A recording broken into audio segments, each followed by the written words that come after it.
Not given, and it's also It's never been putting the squeeze.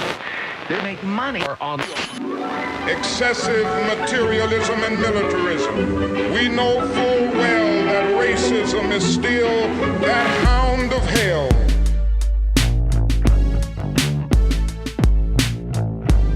Yeah, there's that level, there's like this education component that they're missing that they need to go and seek out. Like, I think all white people should have like this syllabus of like, read 10 articles, 5 articles a day, like go to like just some like feminist website or whatever. Like, you should be reading stuff and like for 1 year just taking in to better understand and have these conversations. Cause like when they're just like jumping into conversations like, oh, like I'm a good one.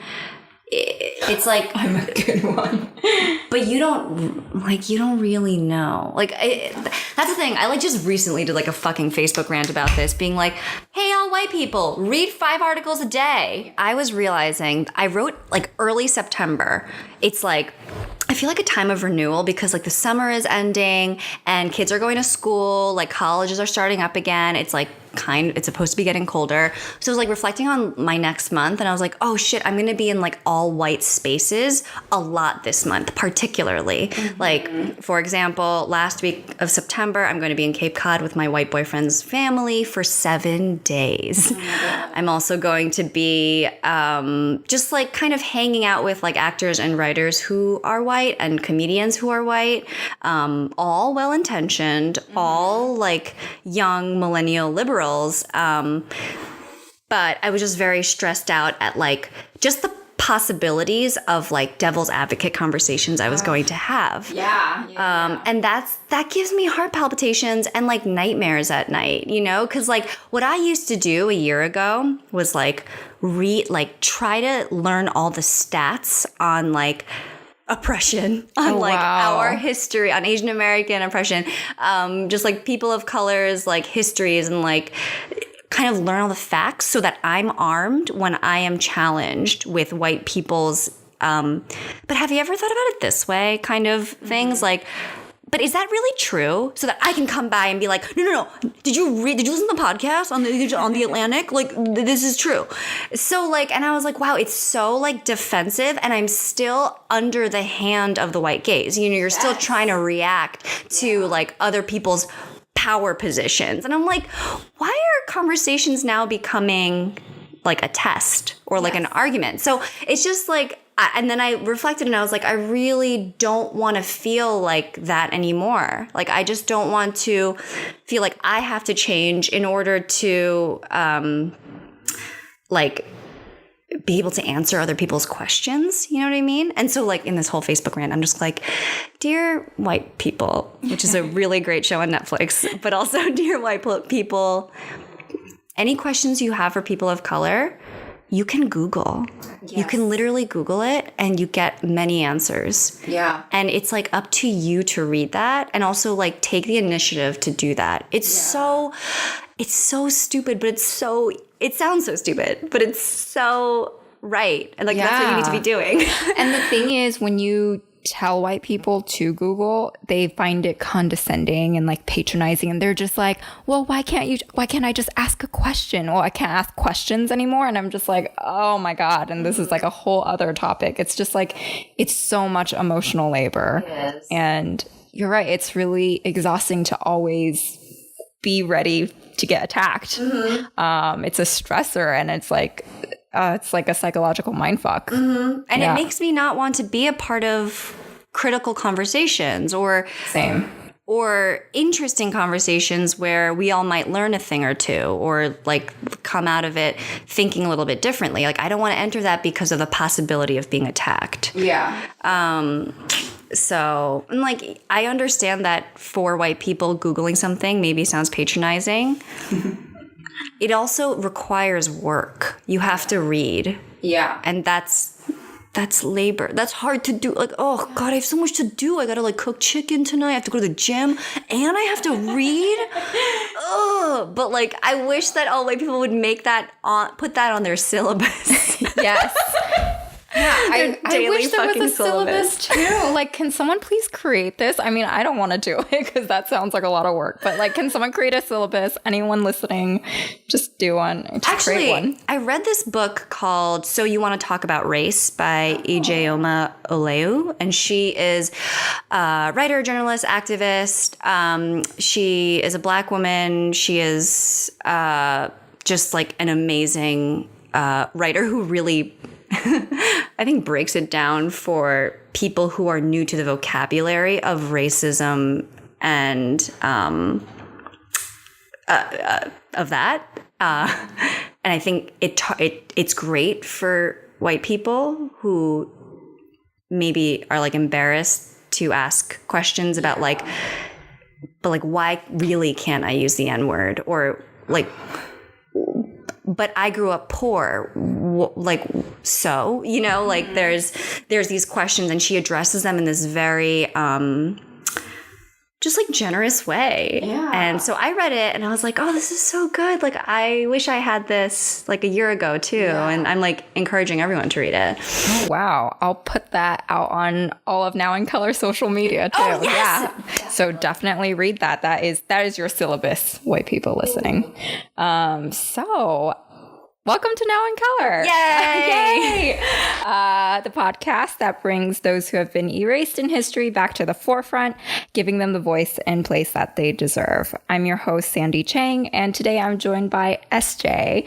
SJ is a Korean-American actor, writer, and award-winning filmmaker. She is known for the Amazon and Funny or Die short film Soo-jung Dreams of Fiji, which she wrote and stars in. You can see her on TV in the upcoming series Succession on HBO and Search Party on TBS. I love Search Party. She was highlighted in 2017 as an emerging voice redefining what it means to be Asian American by NBC Asian America. Welcome. Thanks for coming. I'm so glad to meet you. Thank you so much for having me. This is great. Yeah. When you walked in, we discovered we went to the same college, which is like so cool. I love that. Yeah. I love it when that happens. It's small world. It happens more often than not in New York City. Mm-hmm. And it's so great. Yeah. Yeah. And what made you come down from Ithaca to New York City? Okay, so what came down? Oh, you know, after I went to Cornell, I was in Teach for America. So I went to New Orleans straight from Ithaca. Oh, fun. Yeah, I taught 8th grade math, and I was an active member of the dance team there. I was the dance team coach. And yeah, it was a really interesting time of my life, those 2 years in New Orleans. Mm-hmm. And then you came back to New York? Yes, I came back to New York to pursue what I thought was creative business, advertising. It's not. Yeah. It's capitalism. But yeah. So I started working at like a sports marketing agency, and then I started working for a pharma advertising agency, and was doing like account executive work. So I was like a total suit. I wore only Banana Republic, sometimes J. Crew when I wanted to be fashionable. Yeah. Wow. Yeah. Yeah, that's so similar. I mean, I graduated and then I was like, I'm going to work in tech, I guess, because I didn't know what else to do, basically. And I also worked in marketing, and I wasn't wearing suits, but it felt like I was because of the nature of tech. Oof, tech. It's very male dominated, right? Where did you work? Very male and I don't know how to say it. Yeah, it's like white liberals, basically, and it kills my soul. I actually was just reading the Silicon Valley pilot script, and like, I mean, I think that was written in 2013, but like reading it, I'm like, oh God, this is all so bad. Like the jokes are really just mean to women and also mean to Asian men. Yes. I can't watch that show because it is a comedy, but it's real life when I watch it. It is so true to what goes on in the tech world. Mm-hmm. And I don't get the appeal. It's all capitalism. It's all fucked up. Elon Musk is fucking crazy. Yeah. I'm glad I'm out of it. But what led you to acting? And you've done so many creative and amazing things. Yeah. What kind of acting? I was doing sketch comedy in college. I was on the sketch comedy team called the Schizophrenics. I don't know if it's still there or if you recall. Oh my God. Oh, you know what? They're no longer called Schizophrenics because that's offensive to schizophrenics. It's called the Skits. Oh, okay. I want to say It's totally okay. My ex may have been in. What was the other sketch? It was called, the improv group was called Whistling Shrimp. Okay, I remember that. I think they were cooler than us, generally. I remember. I think my ex-boyfriend might have been on. Oh my gosh. Schizophrenic. It's been so many years and I like blacked out that part of my life. I totally understand. But, yeah. I was doing that. I was writing and performing with them. And then I was doing improv in New York City. Mm-hmm. So when I came back to New York, I immediately was doing improv at the Pit and the Annoyance Theater. And was like on an indie team for a really long time. And so that's kind of what made me decide and like realize I didn't want to be in this like advertising world anymore. Yeah. I also started hosting a show with my friend who I did Urban Teach Now, the pilot with. And that was a show that went on for like, I think a year. It was monthly for a year at like Union Hall at the Bell House. We did it at these like big venues, but at the same time, we were also making a lot of web videos. Mm-hmm. So that's when I was like, oh, I want to be a performer. And then that meant I wanted to be an actor. So then I quit my job. Yeah, that's amazing. Yeah, it was a good time. It's so cool that we've had like such similar experiences. I love meeting people it's who so magical. Quit their jobs to do acting or writing or performing. It's amazing. Me too. And yeah, it's just like it's such a hard transition, but when you do it, it's so fulfilling and you're just so happy, or at least I'm happy. It's like a huge struggle bus all the time, but it's like the struggle you want instead of just like dying in an office, which is what I was doing. Yeah, I know. And I really had no idea you could do this, that you could be an artist and like have a day job. Yeah. I didn't know. And there's a lot of white people in improv and like that's what they were doing. A lot of them were babysitting or catering while, and I was like, I just don't understand. Is that real? That's your life? And then I started to do that and I was like, oh, it just really depends on what your parents told you was possible and not possible. Yes, so true.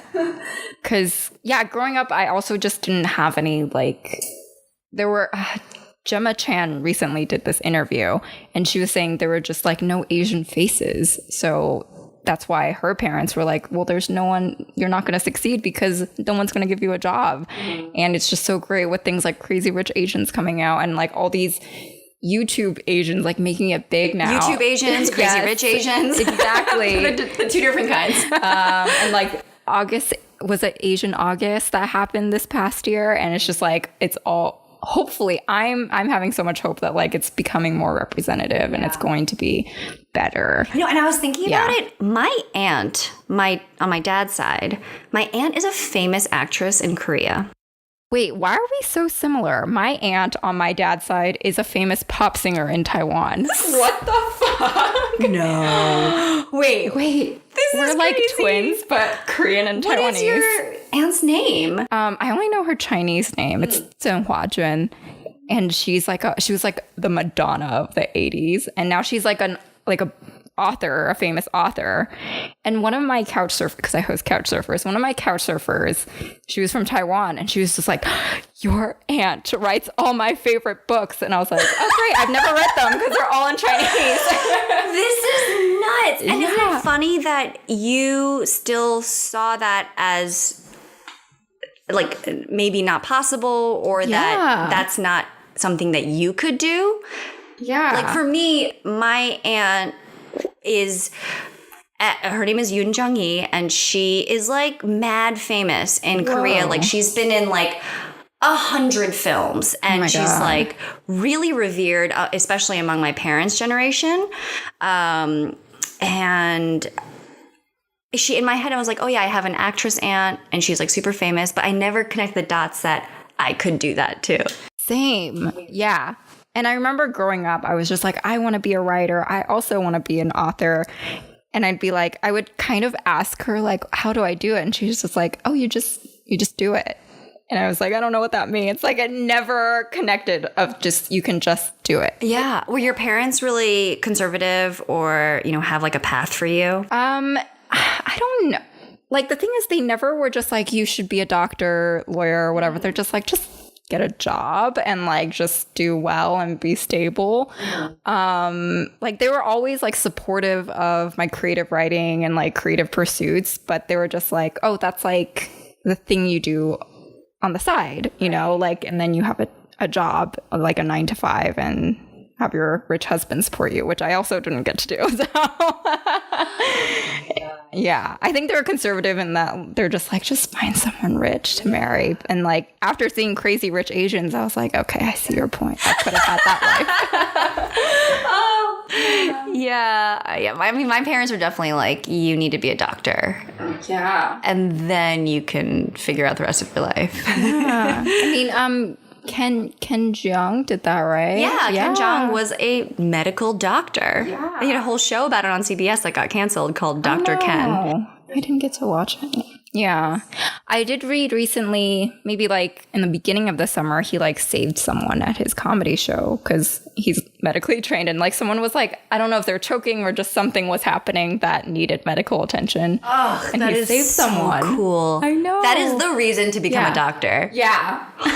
My brother is a doctor, and he saved someone on an airplane who was choking. Oh my God. And I'm like, this is straight out of a movie. I should have just become a doctor to do that. That's Yeah. I wanted to be a doctor in middle school because I found out about Doctors Without Borders. And I was like, that sounds great. I can travel and like save people. You can travel. Well, I do love to travel. Yeah, so maybe and I was 7 like, years of that's medical great. school is a good idea. Yeah. And then that dream, like literally as soon as I went to college, I was just like, oh no, I could never do anything hard. Well, I was pre-med for 3 years at Cornell. Really? And then I took second semester of organic chemistry, and I said, fuck this. And then I became a PAM major, and that was the only way I was going to graduate on time. So. Wow. Yeah, I remember all the pre-med students were just really stressed out. I remember this girl like cried over an A-, and I was like, what is happening? Oh no, I'm sorry. It's okay. I was also very neurotic about school, like crazy person. In a previous episode, I mentioned that my dad reminded me that I cried over a B+ in high school, and he was just like, calm down. It doesn't matter. But he was like, do you remember how crazy you were? And I was like, wow, I don't. I blacked that out too. Yeah. Well, I love that he said that that's not good to do rather than encouraging it. Yeah. My parents were not tiger parents, quote unquote. They were just like, I mean, I think the most conservative and like maybe traditional thing they said was to marry rich and to like have a husband take care of you, which like now that I am older and I've watched a lot of Ali Wong and like Crazy Rich Asians, I'm just like, yes, I need to trap a rich husband so I don't have to do anything. Oh my gosh. What does Ali Wong say? She's like, I want to lie down. Yes. I don't want to lean in. I want to lie down. Yeah. That like hit me because leaning in is so big in tech where I'm like, I can't do this anymore. Yeah. Yeah. Oh my gosh. Well, that's really Ali Wong. Praise her. Yes, she's amazing. Yay. What I never know what to say in these like intros. I'm just like, what's your topic today? Or okay. Who are we bringing into the room today? Oh, like as if she's sitting here? Yeah, or who you want to bring back to life. I don't know what makes it like more intriguing. Everyone has their own style of storytelling. Bringing it into... Well, okay, look at me. I even printed out this like study. No, I love it. Because this was... It's when you emailed me about this podcast, it was coming at the same exact time that I was researching for my one-woman show. And I wanted to talk about Afong Moy, who is the first Chinese lady in America. And specifically, she came first to New York City. Oh, amazing. Yeah. Isn't there a play about her? Yes. Mai? Mm-hmm. Yeah. It's produced by Mai Theater, and it was just at the Barrington Theater Company, called The Chinese Lady. Mm-hmm. And it's written by Lloyd Suh, who is Korean American. And I was so happy to be able to read that play. It's so great. It's only two characters, Afong Moy, who is the first Chinese lady, and her translator, Atang. And it's a really interesting like conversion of you emailing me and then me reading that play, and then like I'm also researching for this other solo show. So it was all magic that we came together. Is it big magic? It was big magic, and we both read Big Magic. Thank you, Elizabeth Gilbert. Yes. Hashtag Gilbert. I love her. Yeah, so basically Afong Moy, she was the first Chinese lady to come over from Guangzhou, I don't know if that's how you say it, in 1843.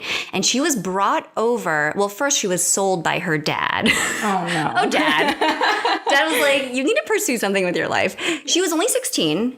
Sold by her dad to come to New York City for 2 years to be on exhibit. And the Carn Brothers were these two kind of entrepreneurial people in New York who were going to China when China was like gaining more visibility and like kind of popularity, bringing over like silks and porcelain and Chinese teas and like all these Chinese goods. And they were like, let's bring over a woman. Like, let's spice it up. Yeah. But like only at that time, Chinese immigrants were only men who were really coming for like cheap labor jobs to like build the railroad and to just be treated like slaves. So she came over for a nominal fee, and she was supposed to go back in 2 years, but she never did. And she was placed in like this room that was furnished completely with Chinese paraphernalia. So like the porcelain bowls, like silks all around her, a chair that was like upholstered in like a Chinese fashion. And she would sit there, and people would pay something like a dime or 25 cents to see her. And she just sits there. And then like eventually she would walk across the stage, eat rice with chopsticks, and then walk back to her chair. And the reason her walking was so impressive was because she was footbound. Yeah. So she had something like 4-inch feet. And so that was like very interesting and exotic for New Yorkers, for Americans. And so they wanted her to walk.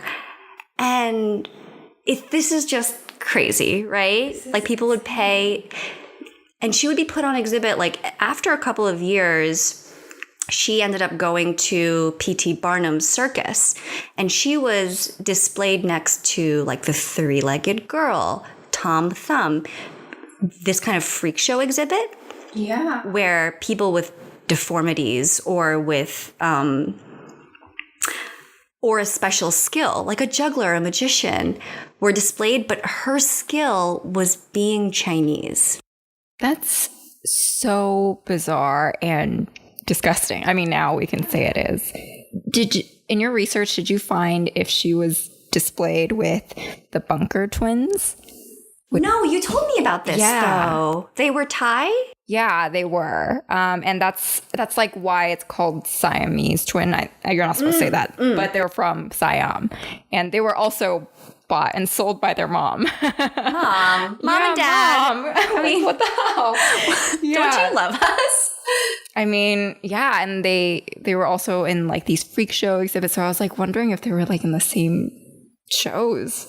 I wonder what year. Yeah, it was also that. I have a book right here. I'm not gonna take it out right now. And this was a time where what really kind of like excited me and also was so tragic for me was that I had seen Susan Laurie Parks's play Venus, and it was at Lincoln Center a couple of years ago.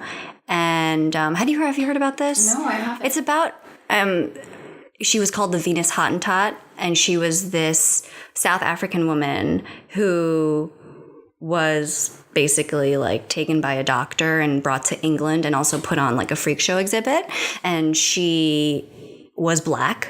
She had like large breasts and like large butt. And so people were just like fascinated by her.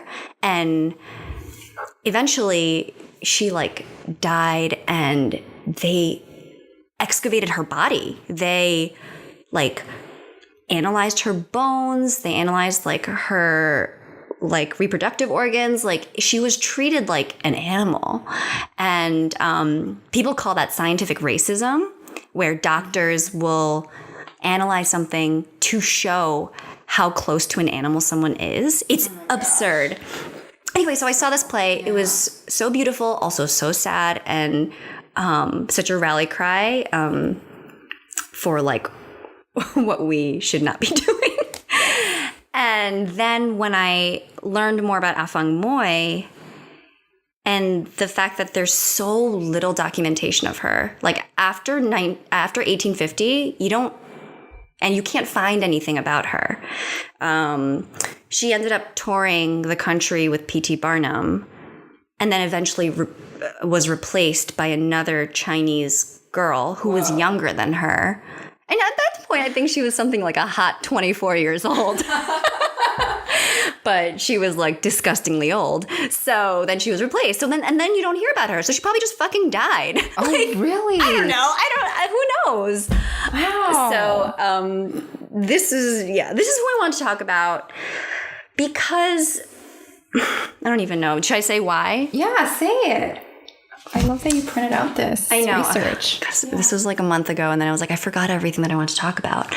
But the main thing that's interesting about her is that she was brought over in this well-intentioned, reverent way. People were excited to see her, and like, yes, she was exotic and foreign, and like, we want to learn about China. There was this like genuine, like positive outlook of this, like, we're not trying to be mean. We're not trying to like hurt you or anything.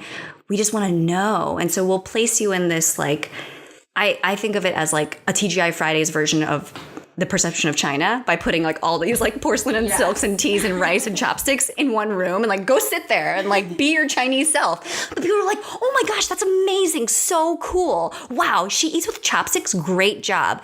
And like, I feel that often that's the kind of racism that I face. It's not the evil, hey, chink, go back to China. It's more like, so do you only eat Korean food? Or, you know, bringing up only your trip to Asia when you're at a wedding with only white people. Yeah. You know? Yes. Or like people start singing like kung fu fighting around you, or like make weird ninja noises, and these weird, like, it's microaggressions, right? Microaggressions. And it's either not, they didn't mean to do it, or it's well-intentioned. And so it's really confusing. Like, again, Afong Moy, people saw her in this like reverent way. And China at that time in 1843 was seen as wealthy and powerful and with like tons of resources and like natural resources, things that like England and the West didn't have. But still they put her into this box that they think is empowering, but it's actually racist. Yeah. Yeah. That really ties into what we were talking about earlier about white liberalism, of just like, just like these little like well-intentioned quote unquote questions that just like hurt us in the end of the day. Oh my man. I love this topic. Well, so this past weekend I shot this commercial, and it was in New Jersey, and I remember it was like kind of a big commercial set, and I was one of the actors, and it was lunchtime, and I got my food, and I didn't know where to sit, so I sat down with like the hair and makeup people. And first thing people asked me, everyone was white, is, so do you eat Korean food? And I was like, yeah, I love Korean food. And I knew there were two ways this conversation could go. I could try to brush it off and like be angry at them and kind of be like, oh God, like they're so racist. Or I could just roll with the punches and like, I'm just trying to enjoy my day here. I book 2 things a year and this is one of them, you know? So I went with that latter option. And it's unfortunate that I had to do that, but I didn't want to ruin my day, you know? Yeah. So I was like, I love Korean food here. 4 places that you can go to. Is this what you want from me?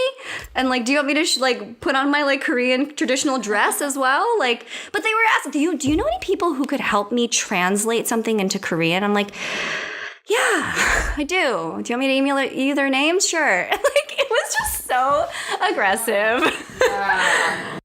And it's so exhausting. I'm exhausted just hearing it. Yeah. And I'm just like, so I'm like, am I Afong Moy? Like, we're all Afong Moy here. Yeah, we're all Afong Moy, eating with our chopsticks. And people are applauding. Yeah. This is why I'm afraid to eat rice in public. Like, interesting. I used to. Like, now I feel like I'm a little older and I'm like more comfortable with my identity and my racial identity. But like, in high school, I would not be seen near a bowl of rice or like Chinese food or anything. Because then I would be that fucking Asian girl. That's so interesting because I always brought Chinese food to high school. Oh, you're that fucking Asian and girl. I was definitely that fucking Asian. And like, but my friends were, and you know, this is also credit to them. They were like, they would want to trade food with me. And so it felt empowering in that like, at least they really like it. They'd be like, okay, could I give you this like shitty sandwich and then I'll have some of your Chinese food, please? Yeah. So I felt like, and they were like really excited by it. And they would like ask my mom to bring more, like to make more so I could give it to them. Mm-hmm. So I never felt that either. And it was like, there were only like 5 Asians in my high school too. So I don't know if that's like in a display of exoticism, but they were like genuinely very enthusiastic about it. Yeah, where did you grow up? I grew up in Riverside, California. And you know, like there was a lot of blatant racism there, like a lot of like old white people just being like, go back to China and like all this crazy stuff. But it's so interesting that is such a common phrase. It is so common. How would I go back to China? Yeah. It is really expensive for that plane ticket. It is. And also, I just don't get it because what compels you to say that to a kid too? I think it's rooted in like early immigration. That was a common phrase because Chinese men were taking the jobs of like labor jobs away from, that's what they were seeing as like from Americans. So this idea of go back to China hundreds of years later is still being said. Yeah. I think it's so interesting. The root of like racist phrases goes back so many years. Yeah. And it's still being said after hundreds. Has it been hundreds? Yes, hundreds of years. Can I tell you one thing? Yes. Another like kind of similar to that is this idea of the sideways vagina. I don't get that. Okay. Right? It's absurd. Physically, emotionally absurd. Yes. But I remember when I was younger, I learned that I had a sideways vagina. Someone told me that. And I was like, I literally cannot imagine what you're talking about. Yeah. And then, like, you know, I got older and, like, I kind of saw, like, oh, that's ridiculous. But then I was, like, trying to understand where that came from. And I think it comes from, like, the first explorers going out to Asia. Yeah. And coming back with reports of, like, exotic sexual customs and things like that. Oh. Because, okay, I've been kind of in this, like, research phase. And like, for example, what's that fucker's name? They had a show about Marco him. Polo. Marco Polo! Yeah.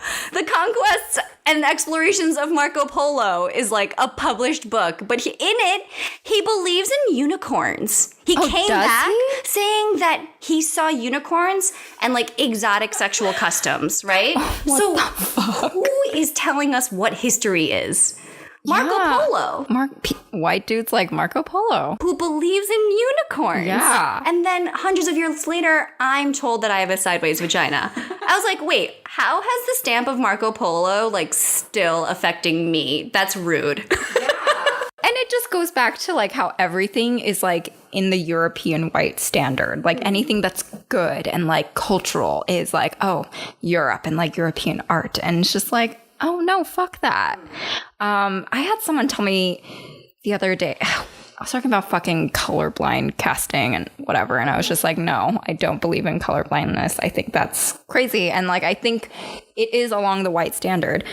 And they were just like, well, who's someone that you would just love to play that's like has nothing to do with race? You know, someone like in a Tennessee Williams play. And I'm just like, is that like it? Is it just white American theater? Like that's it? That's what I have to aspire to and dream of? Because that's still like the standard of like, oh, this is real theater. Whereas I'm sure there are just as good like Chinese American plays or just Chinese plays, you know what I'm saying? Mm-hmm. But we just don't hear about it because it's like Tennessee Williams or whoever the fuck. Yeah. I know it's unfortunate that we don't, even in acting school, which is supposed to be like a hotbed of like artistic learning and liberalism, and but like you really only look at white excellence. Yeah. Or whatever. And yeah, like my knowledge of Asian American history was zero. Like in high school and college. Same. And that's really unfortunate. It is. It's, yeah. And like it shapes a lot of, you know, because since we went to the same college, in college, I definitely believed in color blindness. And I was definitely like, oh, like, let's all we don't see color. Let's just all hang out and be in harmony. And now as an adult, I'm like really embarrassed by college me because I'm just like, I just didn't know. But yeah, but that's what I was taught. Yeah. You know? Oh my gosh. I'm so embarrassed by everything college me. Like, oh, the people I dated. Oh, the movies I loved. I just loved, what did I love? How to Lose a Guy in 10 Days. Oh, that was like my favorite movie. I really like that movie too. But like all those rom-coms are like really, now you look at it, it's like, oof. Yeah. That woman was in danger. And also, no means no. Stop coming back. Yes. No means no. Yeah. I also am embarrassed by college. I mean, we don't have to talk about that. We're beyond college. We're beyond it. Want to establish that. I do want to ask you a question. You don't have to talk about it if you feel uncomfortable, but you mentioned that you do have a white boyfriend, and so do I. Oh, yeah. And I kind of want to talk about it with someone else and what your experience has been in interracial dating. I've been with this guy for 7 years. Me too! Wait. Literally oh my God. 7 years. We are twins. I just screamed into the mic, so you might need to unpeak that somehow. It's okay. And I've been called horrible things by Asian men, where they're just like, you're a race traitor and like all this crazy shit.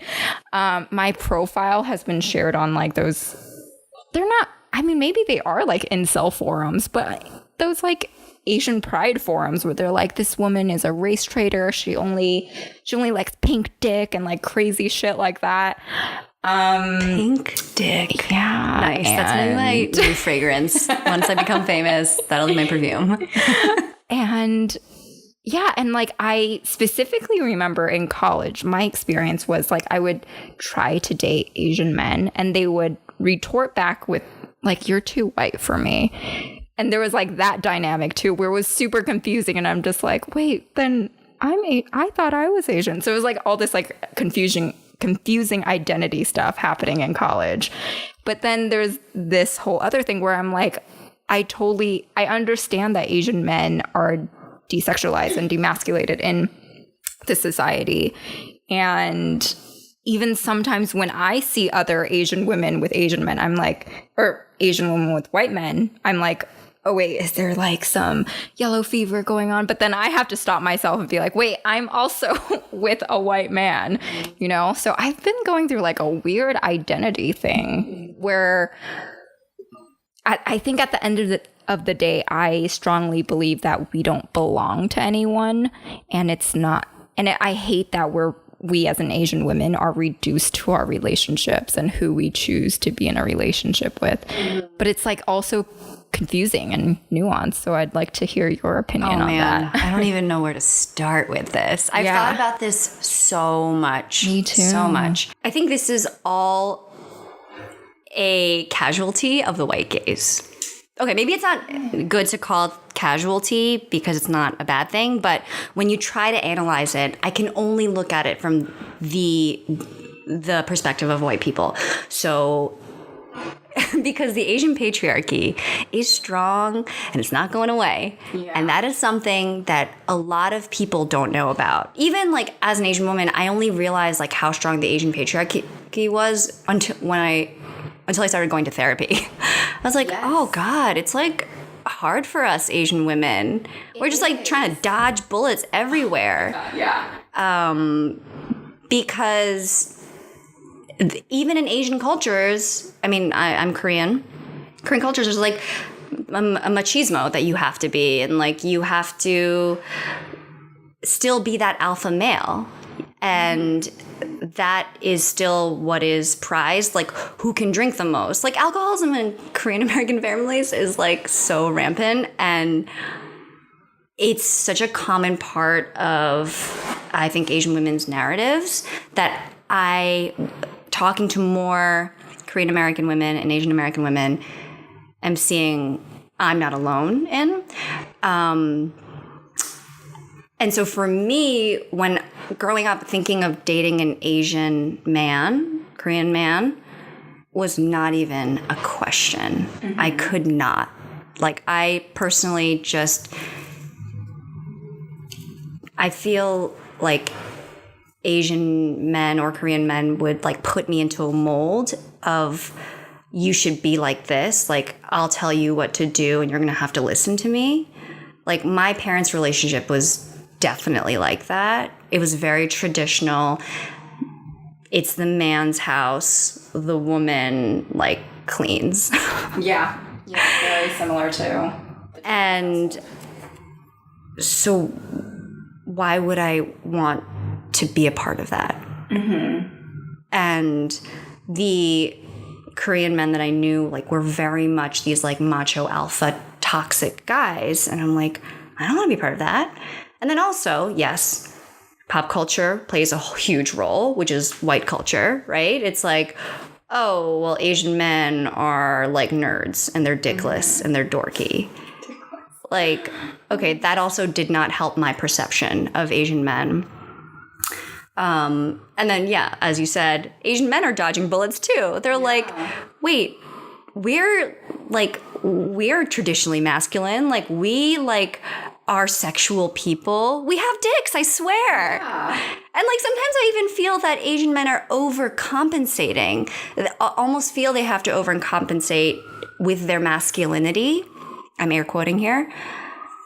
Because of the fact that they're assumed to not be masculine. Yeah. You know? So like I see a lot of this like overcompensation by straight Asian men to be like, yeah, you know, just whatever. So I don't know, like there's all these different factors. Like I see it from like a toxic patriarchy perspective. Like why personally, I don't know about other people, but for me as an Asian woman, I initially did not want to be with Asian men is because I did not want to be with someone that would, you know, hinder me or try to put me in a box or, you know, not allow me to be myself. Yeah. And so like this question of like, why do Asian women date white men is so interesting, because that's, again, putting Asian women in a box, because a lot of Asian women don't date white men. A lot of Asian women also date Asian men and black men and brown men and like lots of different people. And I think it's just like it's a weird thing that like people are trying to create these boxes to continue stereotyping, to boil us down into like, if this and that. Oh, Asian woman, you must be dating a white man. It's just like, there's so many different factors.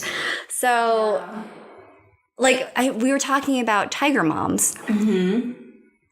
Tiger moms are affiliated with Asian moms, but the characteristics of a tiger mom being like strict, having high standards, wanting like high performance, hardworking, is just a traditional immigrant mom. Mm-hmm. And is also a traditional, like maybe just a woman with high standards. Yeah. But yet that is affiliated with Asianness. Yeah. And so it's just so bizarre that we as people want to boil people down to categories when we're all just human. Yeah. And this is like, I feel like very acting school is like, what is it about human nature and like our humanness that makes us similar and different? It's not our race. Yeah. Like it's about our values. It's about like what we care about. It's about who we love. Like, so I feel like I'm getting a little macro here, but race is a construct. That's what I'm trying to say. Okay. I love that. Bring me back to reality. What am I even saying? Can you bring me? I think we're trying to get at the same thing in that you can't. This is going to sound so fucking cliche, but here we go. You just can't help who you love. And like love is also something that you can't define really. You try to analyze why you're with one person or the other. Like, sure, you can come up with like a few like maybe answers, but so then what's that going to do? So is that going to help you like stereotype everyone else? Yeah, exactly. Like, so it's just a weird thing. And the fact that Asian men have criticized you about dating, people have done that to me too, dating a white guy. And I think that's, what is it when like races are pitted against each other when the actual problem is white people? I know there's a term for it, but I used to always say that like it all boils down to white supremacy. Like at the end of the day, it's like, so Asian men should be mad at Asian women. Yeah. But what's the real problem? It's that Asian men have been emasculated and othered by white culture. Yeah. So like Asian men are like, why aren't my women like coming to me? First of all, my women. Oof, I don't like that term. But exactly. You know. The problem is, I think a huge thing is representation in pop culture. Yeah. And general like education of like Asian American history is not taught in schools. And so Asian men are like othered, they're like de-dicked, anti-dicked. Oh, castrated. That's the word. Yes. I love de-dicked so much. And it's like, I don't know. It's not, but like, that's not even why I'm not with an Asian person. It's because of my personal issues with my family and the dynamics between men and women that I've seen in my family and extended family. Yeah. So like if someone were to ask me, why are you dating a white guy? I'm like, do you have 8 hours? And also, how dare you? Don't you? There's like so much that goes into it, because if I analyze it too, it would turn into like a fucking saga of like, I'm sure there's, because as you were talking about your family dynamics and like being like a very like alpha male and like you have to like provide for the family and everything. I remember my mom would say things like, oh, you shouldn't be so smart because then men won't want to like be with you or like marry you. And I'm like, then I don't want to marry these men that you're talking about. And I'm pretty sure she came from the perspective of like Chinese men, like traditional Chinese men who don't like smart women or don't like women with a lot of opinions or something like that. And I don't know, but it's weird because like I never felt like the aversion to Asian men, and it's probably because I watched a lot of Taiwanese soap operas, like K dramas, but Taiwan T dramas? I don't know. T dramas. And I was just like, oh my gosh, this is so cute. Like, and there was media representation for me in that way. Oh, yeah. But yeah, I could, and I imagine if I didn't watch dramas growing up, I could imagine me being like, oh, well, yeah, all Asian boys are nerdy and weird.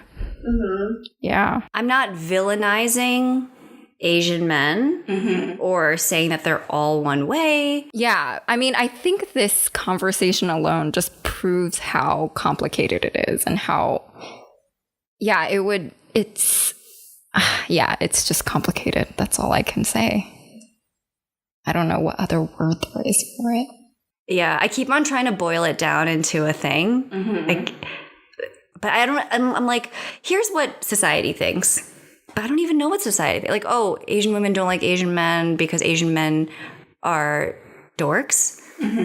But I'm like, no. But why do and that's like, oh, Asian women like white guys. Oh, like white Jews, like white Jewish boys. And I'm like, oh, maybe. But maybe because there's a similar cultural value of education, like educational attainment. But then again, I'm like, but there's 52 countries in Asia. Like, what Asian? And also, what class of Asian? Like, Asians are one of the poorest cohorts in New York City. And, like, no one knows that. Yeah, because we're still in the model minority box. We're still all Afong Moy at the end of the day. Oh, my gosh. We are Afong Moy. And that wasn't even her real name. Oh, what was her real name? It was, like, given to her. Okay, I don't know her real name, but when they first brought her here, they introduced her as Julia Fuchi Ching Chong Kung. That's not her real name either, but that's what they named her, and then they gave her the name Afong Moy. Is that ridiculous? I had to write that down because I'm like, Julia Ching Chong. Ching Chong? Is that where it comes from? The Ching? The Who thing knows? that... It's probably because of Marco Polo. I blame everything on Marco Polo. Yeah. Oh, man. My mind is blown from this episode. I'm just like, I'm like everything freaking out. Like is... the white boyfriend conversation is like very stressful. I'm like sweating right now. Oh, no, I'm so sorry. No, but like because it's like, where do I even start? Yeah. Like, I don't want to come off this way. I don't want to like villainize anyone. I don't want to villainize like my like Asian men that I know or white people. But I mean, white people are like kind of the villains. But you know, it's just like, God, can we just not? But also. And then I remember I was on a bachelorette trip. Someone asked me that, what is the deal with Asian women and white men? And I was like, oh, God, this is a thing that you could Google. Oh, man. Yeah, I don't know what Google would say either. I've never Googled it myself because I'm scared. But anyway, I hope that made sense. It's okay. This is the power of editing. I can edit things to make it sound like it made sense because I ramble all the time too. So yes. Yeah. Is there anything you want the listeners to take away from this story or anything you want to plug that's coming up for you? Take away from this story. Gosh. I mean, whenever I tell people the short history version of Afong Moy and like the limited knowledge that I have, people are always so shocked, as was I. And I just wish that everyone knew, like, or that we were taught this, and that people like the Venus Hottentot, her name was also Sarah Bartman, was something that we all were taught, because we can understand like the atrocities that have happened and that people have done to other people, and like we need to be learning from them. But like the fact that they're like, oh my gosh, I had no idea. I feel like we have a responsibility to know this stuff. Yeah. So anyway, never forget Afong Moy. Because we are all Afong Moy at the end of the day. And then what was the other? Oh, plug. Okay. I just shot and kind of co-created this sketch web series with UCB and Nerdist with my comedy partner Woody Fu, and that is called Your Asian Friend. It's a sketch series about being that Asian friend in a group of non-Asians. I can't wait. And that comes out, I think, in October. It's in post right now, but it's really, really funny. Yay. Yeah, definitely check that out because I will be checking it out too. Thank you so much for coming. Do you want to plug your social media handles or anything? Oh, yeah. I'm at SJ Sun, my son, on Instagram and Twitter. And what else? I have sujongsun.com, which is where you can read more of her bio that I read from. Oh my gosh, my long ass bio. No, it was great. I loved it. I need to remind myself that I'm important. So, yeah, thanks. Yeah, thank you. And you can subscribe and rate this podcast on iTunes, Stitcher, Spotify, SoundCloud, where else? And now YouTube, because I just recently uploaded it all to YouTube. And follow us on Instagram at Now in Color Podcast and Twitter at now_in color. Thank you so much for coming.